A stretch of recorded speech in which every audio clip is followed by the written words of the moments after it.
Oh my goodness, so many options. Which direction are you going to go? It's up to you at the end of the day, Expresso fam. As we look over to this side, because yes, spring brings fashion, but also spring in Cape Town brings a predictable rise in airborne pollen and wind-borne irritants, which of course can trigger sneezing and itchy eyes, nasal congestion, and cough in sensitive children and adults. If you've experienced this, you've come to the good place, because early allergy symptoms can resemble a mild cold. Families often misread the signs and delay simple, effective care. But a clear distinction between allergy and infection helps parents act sooner and reduce flare-ups and avoid unnecessary antibiotics or any other meds, which is exactly why today our health discussion focuses on practical, evidence-aligned actions that relieve symptoms quickly and also safely for home environment. And one of our favorite pediatricians, Dr. Anisa Vahid, is here and joins us on the couch looking gorgeous in your spring colors. Good morning, Doc. I love talking about this because I think that people are often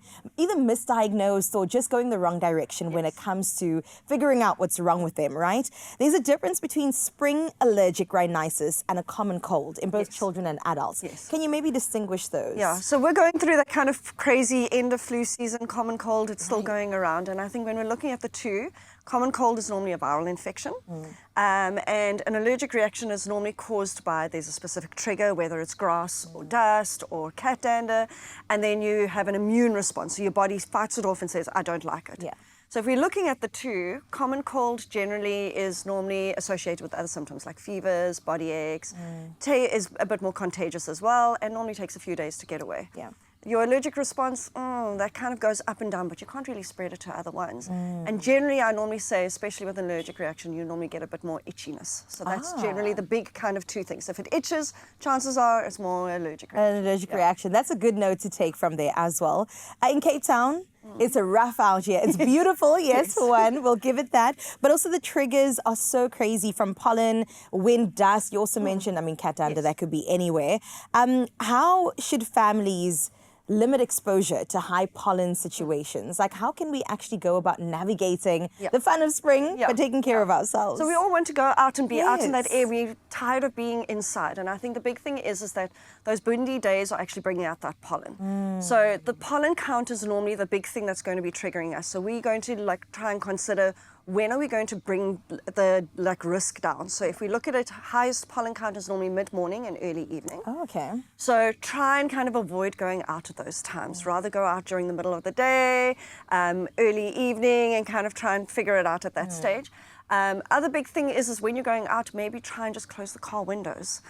Use the aircon in the car, because that way you're not going to get exposed so much to that pollen. Oh my gosh, I love the practicality of all of this. It's really great. Close the window, watch the times. You can still have a good time throughout spring, because the weather is actually looking a little bit better. When it comes to rapid relief measures, what are some of the home ones that we can, the home remedies rather, that we can really institute? So the big thing is when we've got those triggers, we need to wash them away. We do. So rather once you're inside, maybe just change your clothes, take a quick shower, wash them off.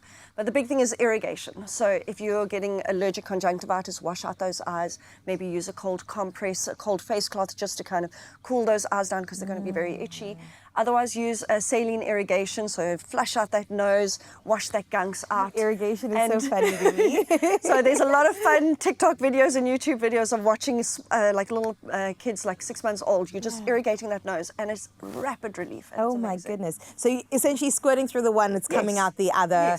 That's for the even nose. a simple spray, just a simple saline spray will just be effective. That's amazing. Also the shower, like you mentioned, cold press. Okay, change of clothes. I'm taking notes. I don't really suffer from allergies, but I know people around me that do, so I'm definitely going to spread the good word.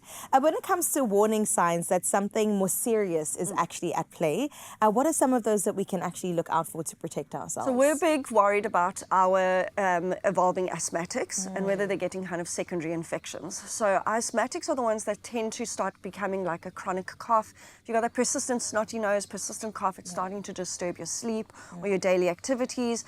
If it starts evolving into becoming tight chest or wheezy, that's when we start going, go get checked out.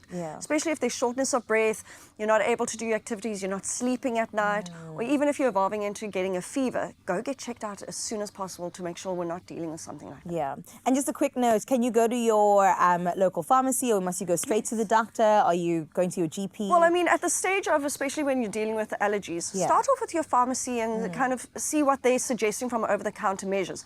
They'll be able to also kind of guide you and say, listen, rather go to the GP. But us GPs and pediatricians, we're very easily accessible and we'll be able to guide everyone that way. And when they greet you with such a beautiful smile, you're like, of course, Doc, I am here and I'll come back again, even if I don't have allergies. We've got part 2 of this conversation coming up in just a little bit, but I really hope that that has helped you feel a little bit better about the fact that the seasons are changing, because it is reason to have a spring in your step and feel just a little bit better about life. We'll equip you with part 2 of this in just a little bit. Don't go anywhere.